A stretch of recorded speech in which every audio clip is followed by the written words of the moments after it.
Thierry Coville, bonsoir. Merci d'être avec nous en direct sur France 24. Vous êtes chercheur à l'IRIS, spécialiste de l'Iran.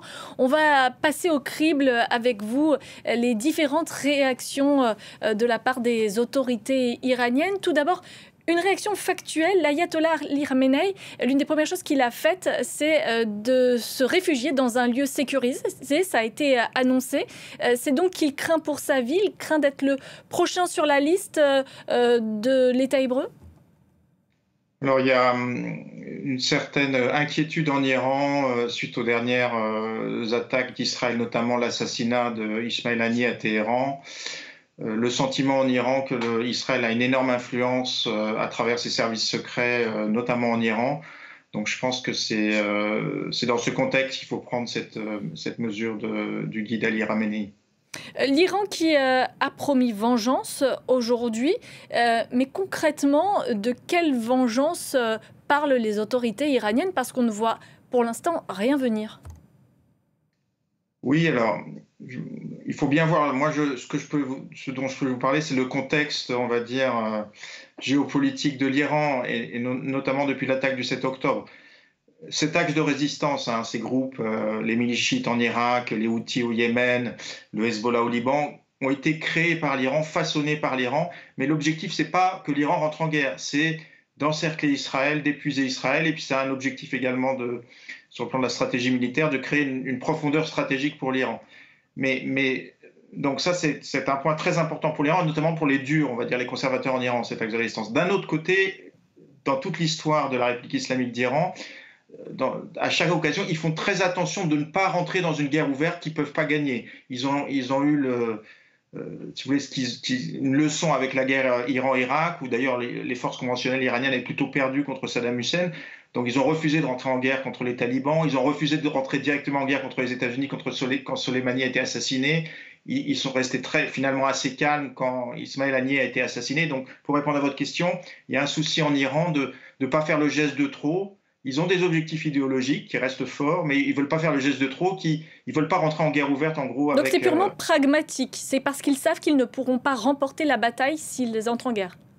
Ben, tout le monde le sait, sur le plan des forces conventionnelles, il y a pas besoin d'être un grand expert militaire, parce que je ne suis pas, hein, mais sur le plan des forces antiaériennes et des forces aériennes, ils ne font pas le poids. C'est-à-dire que ce n'est pas un hasard s'ils ont vendu des drones aux Russes, c'est qu'ils attendent en retour des livraisons de batteries antiaériennes et des livraisons d'avions russes. Donc il y a une énorme faiblesse et ils savent qu'ils ne feront pas le poids face à Israël et surtout face aux États-Unis s'il y a une guerre ouverte avec ces deux pays.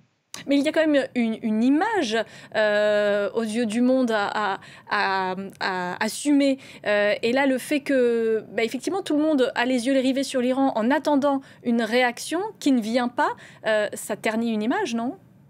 Oui, mais c'est pas contre vous, mais je suis un peu surpris quand on entend réaction. Oui, l'Iran réagit pas. Oh, l'Iran a peur. Bon. Et d'un autre côté, on dit qu'on a peur d'un conflit régional. L'Iran a aussi peur d'un conflit régional. Enfin, je veux dire, ils n'ont pas froid aux yeux, hein, les dirigeants iraniens, quand on voit ce qui s'est passé depuis la révolution iranienne. Donc, ils font des calculs stratégiques.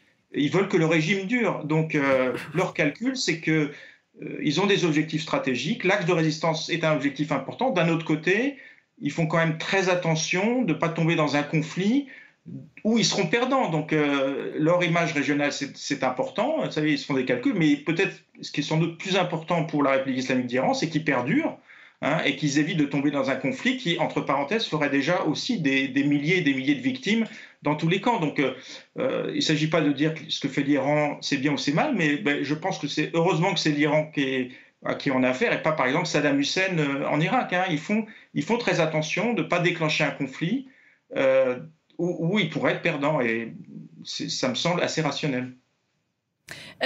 Vous parliez de ce fameux axe de résistance.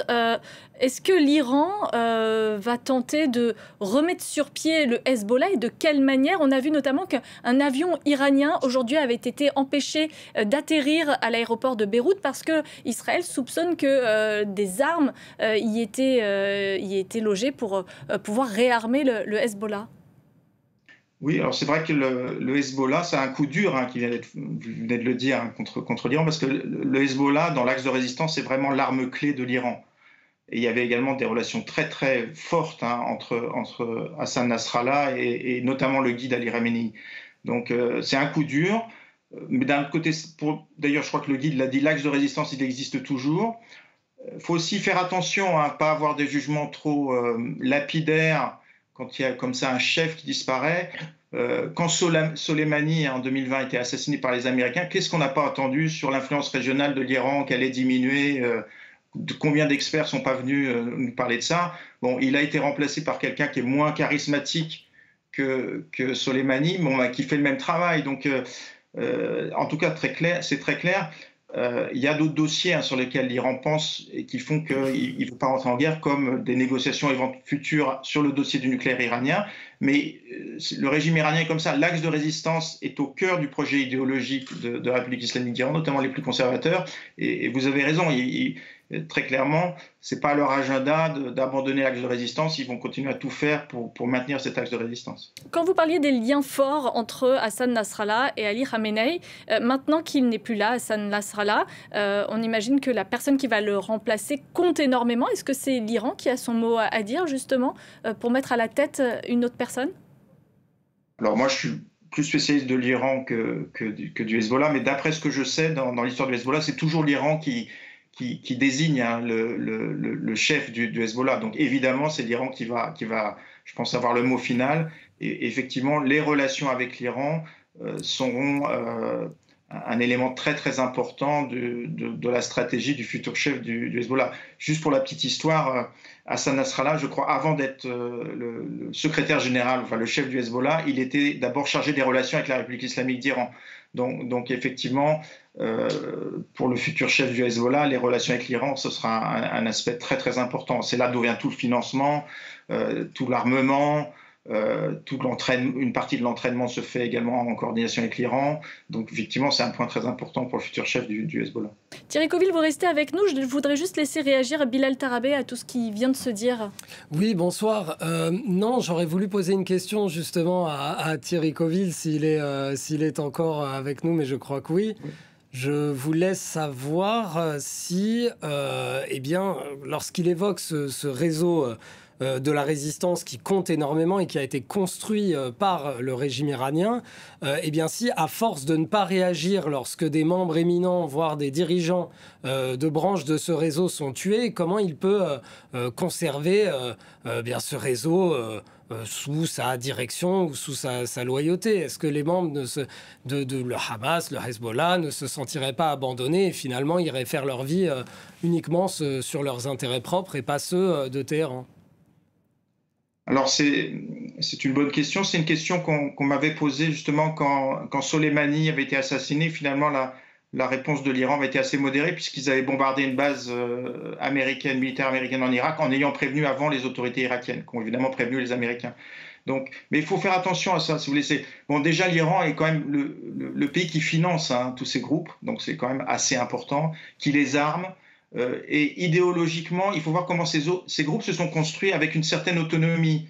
Donc, ils sont à la fois très autonomes. L'idée de l'Iran, c'est qu'ils s'adaptent au contexte politique local, notamment le Hezbollah l'a fait parfaitement. Mais d'un autre côté, sur le plan idéologique, il y a quand même la lutte contre Israël, il y a quand même beaucoup de liens avec l'Iran. Donc, vous savez, c'est des choses qu'on ne peut pas vraiment mesurer. Donc, quand j'entends dire oui, la crédibilité de l'Iran, pour la crédibilité de l'Iran, la phrase toute faite, un peu cliché, c'est pour la crédibilité de l'Iran, l'Iran doit réagir, il va perdre sa crédibilité vis-à-vis de ses alliés régionaux.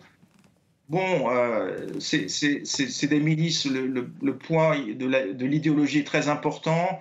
À mon avis, il faut faire attention à ça quand on dit ça, parce que, et vous l'avez dit avec un éventuel futur chef du Hezbollah plus radical, un risque que je vois et qu'on a vu juste après la mort de Soleimani, c'est qu'on peut avoir des milices qui deviennent encore plus radicales que ce qu'elles étaient avant, parce que justement, elles sont moins contrôlées par l'Iran, donc, et c'est pas forcément bon pour tout le monde. Donc, évidemment, l'Iran essaye de maintenir une certaine cohésion entre tous ces groupes. Bon, que tout d'un coup, leur crédibilité, vous voyez, elle va peut-être un peu s'affaiblir, mais qu'elle disparaisse complètement et que ces groupes deviennent indépendants. bon, je ne vois pas beaucoup de spécialistes qui évoquent ce scénario. Je voudrais également vous faire réagir aux déclarations de Benyamin Netanyahou ce soir. Il a parlé d'un tournant historique, il a parlé d'un rééquilibrage des forces et des pouvoirs dans la région. Est-ce que c'est purement rhétorique ou est-ce que c'est une réalité que les pouvoirs et les forces sont repensés à l'issue de la mort d'Hassan Nasrallah ? Alors moi, de nouveau, je suis plus spécialiste de l'Iran que d'Israël, mais c'est vrai on évoque tout de suite, je crois que la déclaration qu'il avait faite le lendemain du 7 octobre, où il avait dit on va remodeler effectivement les forces dans la région. Bon, la lutte contre Israël, et on vient de parler de l'axe de résistance en Iran, ça reste un élément fort. Et je pense que bon, évidemment, Israël essaye de remodeler ce qui se passe dans la région, mais il y a aussi ce qui se passe dans chaque pays. Je pense qu'un élément qui va sans doute jouer beaucoup dans la région, c'est qu'est-ce qui va se passer, qui va être élu aux États-Unis. Dans la retenue iranienne, il faut être prudent, hein, on peut penser que l'élection d'un président plus modéré, plus récemment avec Massoud Pezeshkian, pèse dans les équilibres, et un des objectifs de l'Iran, il semblerait que même Ali Khamenei ait compris qu'il y a nécessité quand même de refaire partir l'accord sur le nucléaire iranien pour que les fameuses sanctions américaines contre l'Iran soient levées, que l'économie reparte, que la population souffle un petit peu. Donc pour répondre à votre question, voilà, c'est pas simplement la stratégie d'Israël qui va déterminer ce qui va se passer dans la région, il y a aussi beaucoup de choses vont se jouer autour de l'élection présidentielle américaine. Et la capacité des modérés en Iran, si vous voulez, la difficulté de la politique étrangère iranienne, c'est de maintenir ses objectifs idéologiques comme la lutte avec l'axe de résistance. D'un autre côté, ils aimeraient bien, il y a un consensus en Iran, que les sanctions américaines soient levées. Et pour ça, il faut avoir un accord sur le nucléaire avec les Américains surtout. Donc pour répondre à votre question, je pense que c'est ça aussi qui va beaucoup jouer pour ce qui va se passer en Iran et dans la région dans on va dire, les prochains mois, les prochaines années. Merci beaucoup Thierry Coville de nous avoir accordé ces quelques minutes sur l'antenne de France 24.